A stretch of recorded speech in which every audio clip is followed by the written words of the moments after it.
할렐루야. 여러분, 예수님의 족보 가운데에서 특별한 여인들이 등장을 합니다. 특별한 여인들 가운데에서도 유독 더 특별한 여인은 바로 기생 라합입니다. 우리가 아는 대로 우리가 생각하는 그 기생이냐? 맞습니다. 우리가 생각하는 그 단어가 맞는 거예요, 지금. 그런데 이분이 마태복음 1장에 보니까 살몬과 결혼하고 그 밑에서 보아스가 나오고 또 보아스는 또 이방 여인 누굽니까? 룻과 결혼을 해서 또 오벳을 낳고 오벳은 이새를 낳고 이새는 다윗을 낳았다 하면서 이스라엘의 자존심인 다윗, 1대 왕은 사울이지만 이스라엘의 왕 하면은 다윗. 그런데 이 다윗의 족보 가운데 하필이면 기생 라합이 고조 할머니로 딱 등장하는 거예요.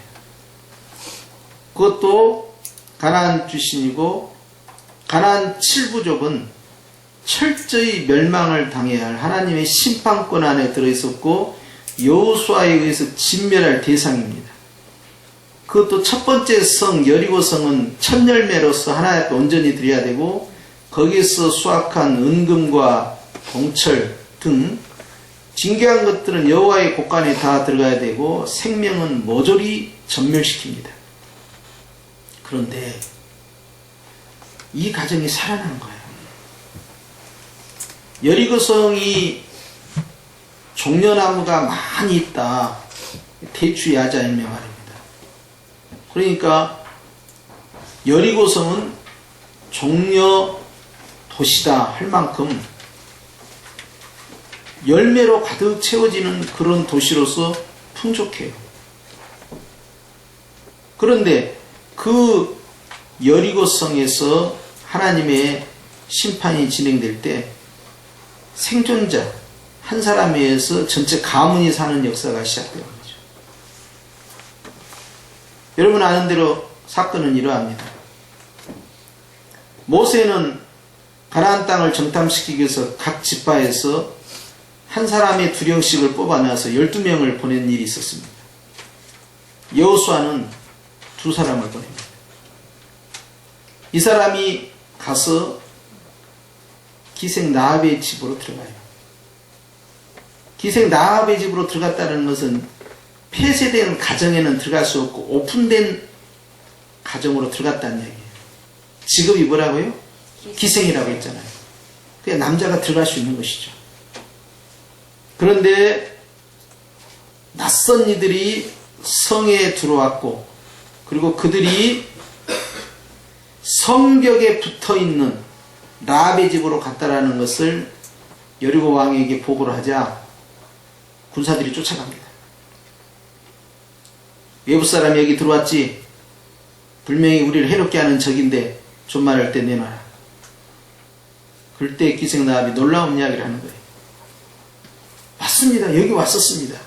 그런데요, 여기 왔는데 또 가버렸어요. 어디로 갔는지 모르지만요, 아마 요단강 있는 쪽으로 간 것 같으니까요, 지금 빨리 쫓아가면 그 나쁜 녀석들 잡아낼 수 있을 겁니다. 그러니까 군사들이 허겁지겁 쫓아가고 성문을 딱 닫았다는 거예요. 그럴 때 정탐꾼들은 지붕 꼭대기에 올라가서 갈대로 된 파피루스와 같은 거죠. 3대 숲 안에다가 숨겨놨다는 거예요. 그러고 나서 그 사람들에게 말합니다. 내가 들으니까 하나님, 너희가 믿는 여호와께서는 하늘의 하나님이여 이 땅의 하나님이시다. 그리고 너희들이 지금까지 한 일을 우리가 들었을 때 이 여리고성에 있는 사람들 간담이 다 녹아버렸다. 내가 너희들 생명을 구해줬으니까 너희들도 내 청을 들어줘야 한다. 분명히 하나님이 이 성을 너희들에게 줄 건데 나와 우리 가족들은 살려주라. 정탐꾼들이 좋다, 살려주겠다, 약속을 해버린 거예요. 그것도 굉장히 특이한 겁니다. 정탐꾼들이 그럴 권한이 있나? 왜냐하면 전멸을 하라는 지시가 떨어지는데 어떻게 해서 그런 결정을 했는지 몰라요. 그런데 철석같이 약속을 합니다. 그러면 너희들이 쳐들어왔을 때 우리 가족들이 산다라는 징표가 있어야 되지 않냐. 그렇지, 우리가 와가지고 약속을 해놓은 것을 어겨버리면 우리도 벌을 받으니까 우리가 증거를 하나 세우자. 그럼 뭘로 하면 좋을까? 창문에다가 붉은 줄 하나를 저렇게 딱 걸어놔라 했는데 줄이 너무 길군요. 저건 뭐 그냥 줄 수준이 아니고 거의 그냥 뭐 밧줄이군요. 아주 붉은 천이, 붉은 줄이 귀한 시대입니다. 얼마나 오래된 수천 년 전 사건 아닙니까? 그런데 그걸 표시로 딱 해놓은 거예요. 그리고 나서 그걸 여호수아에게 전부 다 보고를 합니다. 가서 이러이러한 일이 있었습니다. 그리고 특별히 여리고성은 완전히 사기가 다 꺾여가지고요. 거기에는 벌써 패닉 상태에 빠져서 우리가 진격하는 일에 어려움 없습니다. 이런 거예요. 그러고 난 다음에 여호수아는 주님이 지시한 대로 이스라엘 군대를 이렇게 세우고 아침마다 성을 돌게 만든 거예요. 지난주에 말씀드린 것처럼 일주일 동안 도는 과정 가운데 하루에 한 번씩 성을 도는데 일체 아무 말도 하지 못하게 하고요. 그리고 제사장들이 드리는 언약궤 법궤를 따라서 성을 돌기 시작합니다. 그리고 마지막 7일 된 날 양강나팔을 큰 소리로 불게 만들고 이스라엘 백성들이 일제히 소리를 외치도록 하자 성이 무너져 버린 거예요. 그것도 정말 신비한 사건이죠. 그런 후에 이 성에 들어가서 우리가 아는 스토리대로 기생 나압의 집은 온전히 보존을 하고요. 그리고 그 안에 있는 사람들은 전부 다 도륙을 당합니다. 하나님의 심판이 여호수아를 통하여서 집행이 되는 순간이에요. 그리고 거기서 얻은 은과 금과 동철 등 각종 징계한 것들은 전부 하나님의 곳간으로 집어넣는데 아간이 딱 손을 대기 시작한 거예요. 눈으로 죄를 짓는 거죠. 보니까 이게 먹음직하고 이거 보니까 너무 탐스럽단 말이에요. 이걸 보니까 너무 갖고 싶단 말이에요. 그러니까 그것을 숨겨 와버려요. 이런 일들이 벌어짐으로 인해서 결국 이스라엘 백성이 그 다음 싸움, 즉 아이성과의 전투에서 패배하게 된 결정적인 이유가 됐는데 오늘 본문에는 기생 나압에 대한 것으로 조명이 됩니다. 어떻게 해서 기생 나압이 컨택이 됐을까? 구약성경에는 여호수아서에는 이거에 대한 내용은 없어요. 그런데 오늘 본문에는 딱 하나로만 정리합니다. 기생 나압에게는 믿음이 있었다. 어떤 믿음? 여호와 하나님, 그분은 참 하나님이다. 이 믿음이 있었다. 이 믿음을 갖고도 이방인도 구원 얻을 수 있다는 이야기입니다. 오전 말씀처럼 사도들이 회의를 하면서 내린 그 결론도 이방인도 구원 받는다. 믿음으로. 할례를 받았든 안 받았든 아브라함이 자손이든 아니든 이거와 무관하다. 그리스도의 복음은 차별이었기 때문에 믿기만 하면 구원 얻는다. 이것을 결정지은 것처럼 복음을 확장시켜버린 겁니다. 예수님의 족보 안에 이방인들이 들어왔다는 것은 어떻게 보면 감추고 싶은 족보일 수도 있어요. 기생 나압만 있습니까? 모압 여인 루시나 또한 밧세바 같은 경우는 정말 수치란 말이에요. 그런데 밧세바가 부르게 된 것은 솔로몬이 어머니의 자격으로 그 위치를 차지하게 됩니다. 그러니까 솔로몬에 있어서의 그의 정통성이요, 굉장히 도전받을 수 있는 상황이에요. 그럼에도 불구하고 하나님께서는 솔로몬을 들었습니다. 예수님의 족보 가운데 등장하는 이러한 여인들의 모습은요, 우리가 생각한 것처럼 그렇게 성스러운 족보, 깨끗한 족보로 진행되지 않습니다. 그런데 이 여인들이 가지고 있는 공통점이 있습니다. 이방인 출신임에도 불구하고, 기생 출신임에도 불구하고, 또한 다른 남편을 둔 여인이었음에도 불구하고, 이 여인들이 가지고 있는 공통된 것은 믿음이 있었다는 사실입니다. 이것이 위대한 여인으로 세우게 만드는 계기가 된 겁니다. 하나님께서는 하나님 나라의 중요한 예수님의 족보 안에 기생 라합을 개입을 시킴으로써 복음의 문을 활짝 열어버렸어요. 그렇기 때문에 예수님께서 오셔서도 유대인들이 상종하지 않았던 일곱 귀신 들린 자란, 또는 이제 나병에 걸린 사람들, 또는 이제 매국노와 같은 짓을 하고 있는 그런 세리, 또 창렬하고 버림을 받은 사이로부터 철저히 비천한 세력으로 규명이 된 그런 사람들까지, 그리고 가난한 사람들, 병든 사람들, 이런 사람들을 주님이 다 품는 거예요. 그러니까 이것이 일반적인 랍비에 활동하고 맞지 않기 때문에 예수님의 사역에 대해서 굉장히 의문을 가졌던 거예요. 경건하게 살아야 할 랍비가 저렇게 여자들과, 저렇게 이방인들과, 저렇게 죄인들과, 저렇게 부정한 자들과 교제를 하고 식사를 하고 대화를 하고, 이것이 온당하겠냐? 상당히 문제가 많은 인사가 아니냐? 이렇게 본 겁니다. 왜냐하면 장로들이 유전에 의하면 이것이 맞지 않다는 거예요. 심지어는 요바에서 베드로가 봤던 환상도 그거 아닙니까? 기어다니는 거, 징그럽게 생긴 것들, 벌레같이 생긴 것들, 그런 것들을 큰 문금을 주면서 이걸 먹어라 그러니까, 주님, 내가 부정한 것을 먹을 수 없나이다. 그래서 주님께서 하늘에서 음성이 나와서 하나님이 거룩하다는 것을 네가 부정하다 하지 말라 라고 함으로써, 정말 육적으로 겉모양으로 부정한 것이 있는가 하면 영적으로 부정한 것이 있고, 육적으로는 부정하게 보이라도 영적으로 하나님 앞에서는 깨끗하게 보이는 것이 있다는 것을 알게 된 거죠. 그것이 바로 고넬료였던 거예요.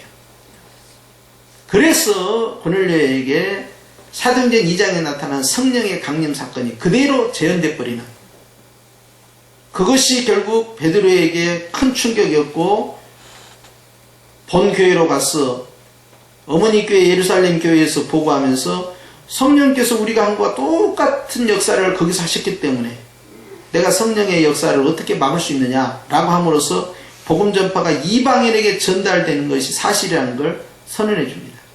그리고 사도행전 15장에 가서 거기에서 복음의 확장을, 공회를 통해서 확정을 져버리는 최초의 사건이죠. 제1회 공회죠. 그걸 통해서 결국 복음을 전하는 일에 있어서 유대인에게서 이방인으로 나아가는 합법적 결론을 내려버린 거예요. 그러면서 사도 바울의 사역이 굉장히 힘을 얻게 되는 것이죠. 우리 같으면 당연한 것들이 그 당시에는 굉장히 어렵게 결정되는 과정이었고, 지금도 유대인들의 그 자존심 속에 이방인에 대한 우월감이 굉장히 강하단 말이에요. 그러니까 팔레스타인 사람들이 비교할 수 없는 우월한 민족과 하나님으로부터 떨어져 나간 부정한 자들, 그리고 알라라는 다른 종교를 믿고 있는 천벌받을 대상으로 생각하지, 저들을 품어서 복음을 전폐할 대상으로 우리가 섬겨야 할 하나님의 형상 지음받은 민족으로 절대 받아들일 수 없는 거죠. 이런 편견과 생각 가운데 있는 것이 유대인의 문화인데, 자존심 상하게 말입니다. 기생나비 왜 들어오냐고. 여자가 없습니까? 사람이 없습니까? 왜 하필이면 기생나비고, 그것도 멸망당해야 할 첫 번째 성 여리고성에 있는 사람이냐 이 말이에요. 이런 부분들에 있어서 하나님의 구원의 확장이, 복음의 확장이, 전도의 확장이 벌써 구약 가운데서 나타났다 볼 수 있는. 사람은 겉모습을 보지만 하나님은 마음의 중심을 계속 보는 거예요. 사실 다윗 같은 경우도 참 상상할 수 없는 이야기입니다. 어떻게 해서 사무엘이 도착했는데 사무엘을 영접하는 가족 식구들 구성원 가운데 다윗이 빠질 수가 있냐는 거예요. 사무엘이 묻죠. 여기가 다냐? 또 없느냐? 그러니까 말제가 있습니다. 막둥이가 있다는 거예요. 그런데 원어에 들어가면 이 막내라는 개념은요, 있으나 마나 아무 쓰느짝대기 없는 쓸모없는 자 하나가 있습니다. 서자로 본 겁니다. 아주 형편없는 애 하나 있습니다. 누구냐? 다윗입니다. 세상에 어린애를 얼마나 천시를 했으면 말입니다. 애가 어떻게 해서 곰과 사자가 나타나는 현장에다가 목동으로 세워놓을 수가 있겠어요? 이게 정상적인 아들로서의 대접을 전혀 받지 못한 거예요. 그리고 형들이 전쟁에 나갔을 때 사울과 다윗의 만남이 있고 골리앗과의 한판 전쟁이 일어나기 직전에 큰형 엘리압이 다윗 보자마자 아주 진노를 드러낸다고 해요. 저런 빌어먹을 놈, 망할 놈, 자식, 저놈 새끼가 지금 네가 지금 구경 왔냐, 네 저런 교만한 놈, 이를 못된 놈 하면서 얼마나 야단을 친지 몰라요. 네가 여기로 왔니, 자식. 얼마나 야단을 친지 몰라.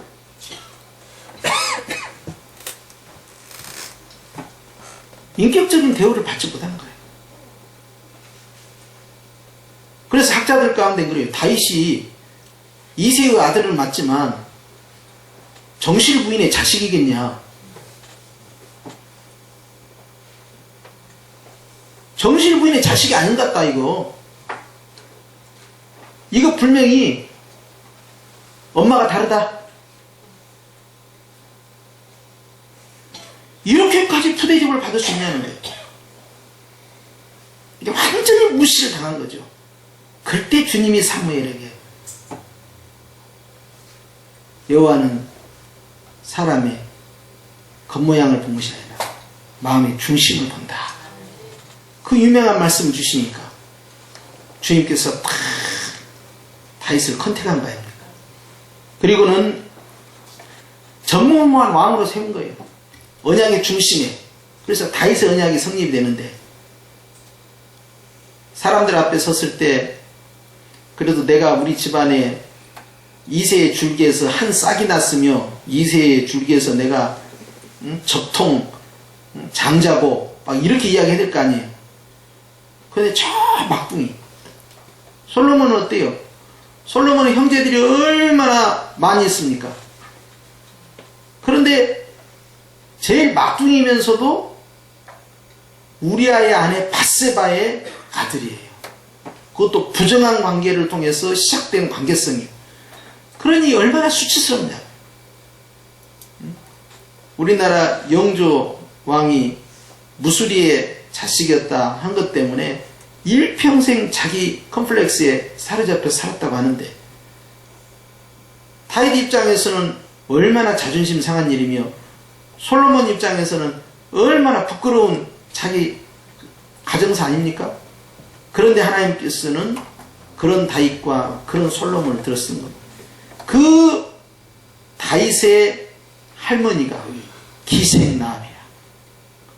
이야, 거기서 한 번으로 끝난 게 아니야.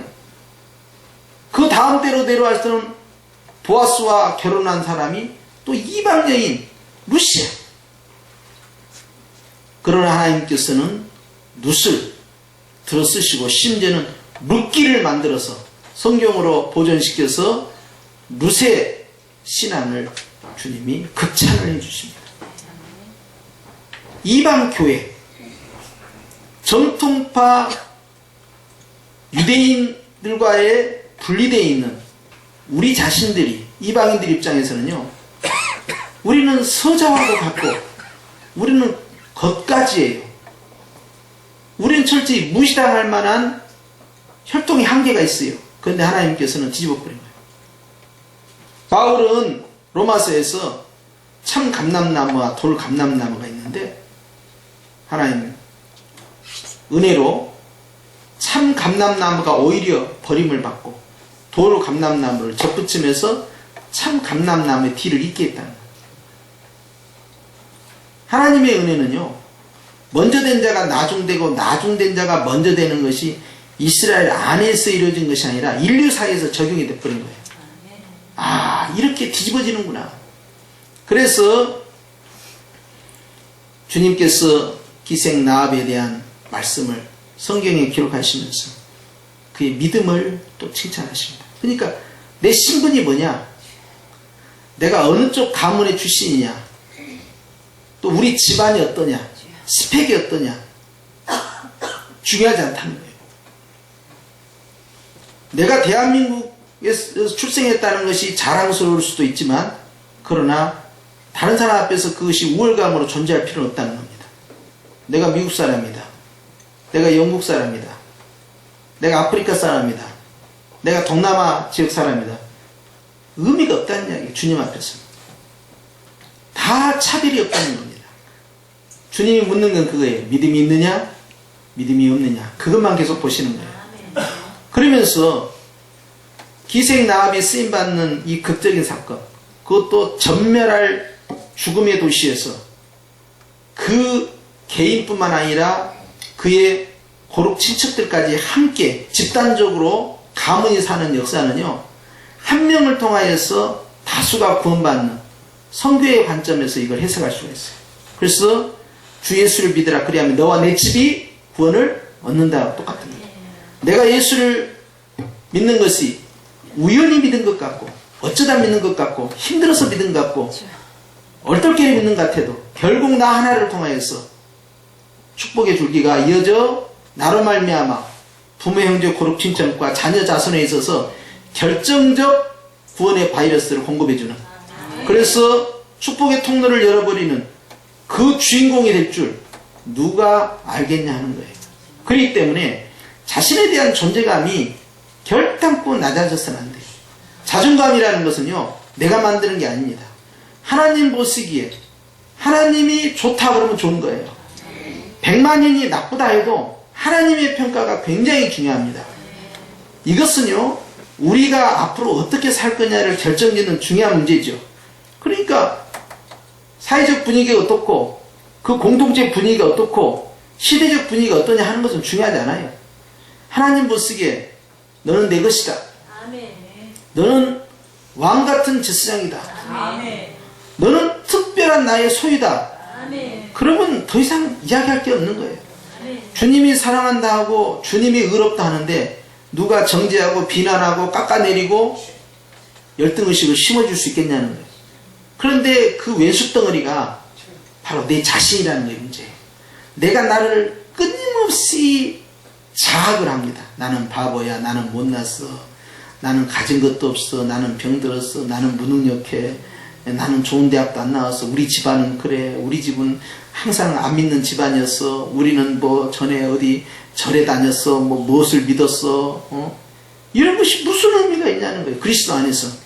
그런데 그런 걸 가지고 우리 집안은 그래도 4대가 믿고 5대가 믿는 집안이고, 우리 집안에는 목회자가 몇이고 장로가 몇이고 뭐 뼈다고 있는 집안이고, 아무튼 굉장히 내 개인으로도 어렸을 때부터 모태신앙이고 뭐 굉장한 자랑을 해. 베냐민 지파요, 뭐 날 때부터 8일 만에 할례를 받았고 율법엔 흠이 없는 자고 가말리엘 문화에서 뭐 법을 통달했고, 이런 쓰잘데기 없는 이야기를 자꾸 한다면,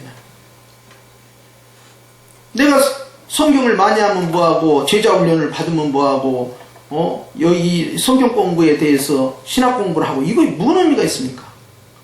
여기에 굉장한 의미들을 막 하는 거예요. 우리 스스로가. 나도 모르는 사이에. 난 목사님, 난 고등학교도 안 나왔어요. 뭐, 난 중학교도 안.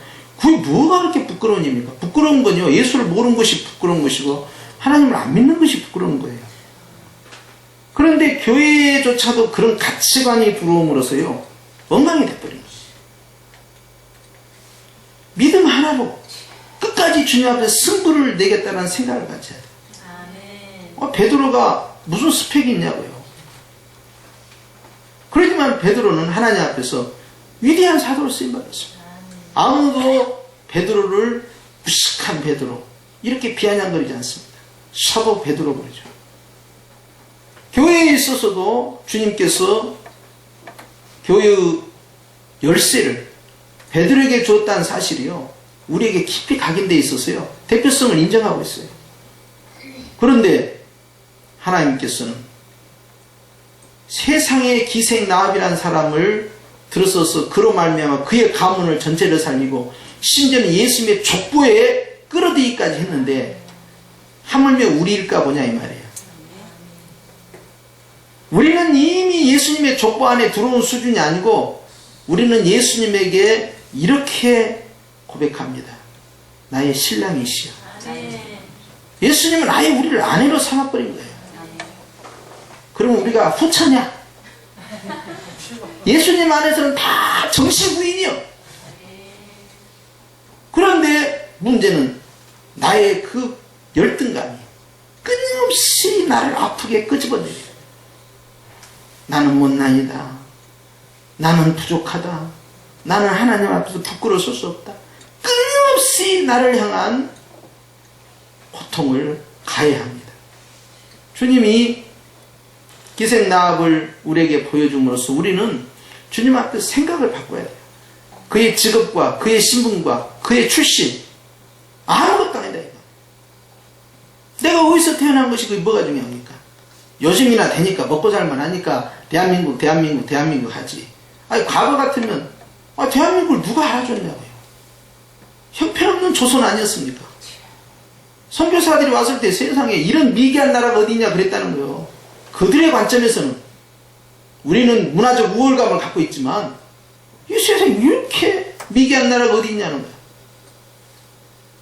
그러나 이런 나라가 세계 선교의 복음의 제스장 나라가 된다고 주님 앞에 기도하고 지난 150년간 주님의 은혜 가운데서 부흥하고 성장하고, 그래서 전 세계의 교회들에게 부러움의 대상으로 한국교회가 쓰임받고 있어요. 앞으로도 마찬가지입니다. 내 안에 있는 기생 나합이라는 그 열등감 DNA를요, 성령의 불로 완전히 태워서 없애버려야 돼요. 내 속에 있는 이 끊임없는 이 컴플렉스를 내가 죽여내지 못하면요, 무엇과 비교를 합니다. 예수님이 괜찮다는데 왜 나는 안 괜찮냐고. 예수님이 괜찮다는데 왜 다른 사람과의 관계성에서 나를 발견하려고 하냐. 주님이 나를 어떻게 보느냐가 가장 소중한 걸 알면서 우리는 더 많은 생각들을 함으로써 겸손을 가장해서 못해요, 부족해요, 할 수 없어요. 이렇게 해서 주님의 마음을 자꾸 아프게 해드리는 거예요. 이건 겸손도 아닙니다. 이걸 깨뜨려 버려야 돼요. 왜 못한다고 하냐고요. 우리는 예수님 안에서 할 수 있다니까요. 그럼 주님의 말씀이 거짓말이 돼버립니다. 기생 나합이 자기와 자기 가정과 가문을 살리는 데서 더 나아가 인류 구원의 주인공이 되신 예수님의 할머니 족보에 들어갔다는 이 놀라운 사실 앞에서 우리는 지금도 수많은 이 시대 현재와 미래에 쓰임받을 수 있는 많은 기생 나합을 우리가 맞이하고 만날 수도 있어요. 그때 어떻게 그 사람들을 대할 거냐. 요건 아니도 요건 아니고 요건 아니고. 그래도 서울대는 좀 나와야 되고, 그래도 유학원 갔다 와야 되고, 쓰임받으려면 교회의 핵심이 되려면 그렇게 해서는 안 되고, 돈도 많이 벌고 11조도 많이 이렇게 계속 헤아릴 거냐. 아니라는 거예요. 아무도 주목받지 않는 그 모퉁이돌이 하나님 앞에서 영광 돌리는 생명돌이 되는, 산돌이 되는 역사가 될 줄 누가 알았겠습니까? 여러분, 말씀은 정리합니다. 오늘 또 우리는 하나님께서 우리를 세워주시고 나를 통하여서 내 개인의 인생뿐만 아니라 내 가정과 앞으로 태어날 후손들을 향한 축복의 통로로 우리를 세웠다는 사실을 믿어야 됩니다. 스스로를 깎아내리는 것은 불신앙이고 스스로 하나님 앞에서 겸손한 척 하는 것은 주님의 마음을 아프게 드리는 일이에요. 그렇기 때문에 오늘 또 주님 앞에 나의 나됨을 감사하면서 하나님 나 같은 미약한 자를 주의 영광을 위하여 마음껏 들어 사용하시옵소서 하고 드려지는 믿음의 일꾼이 되시기를 주의 이름으로 축원합니다. 기도하십시다.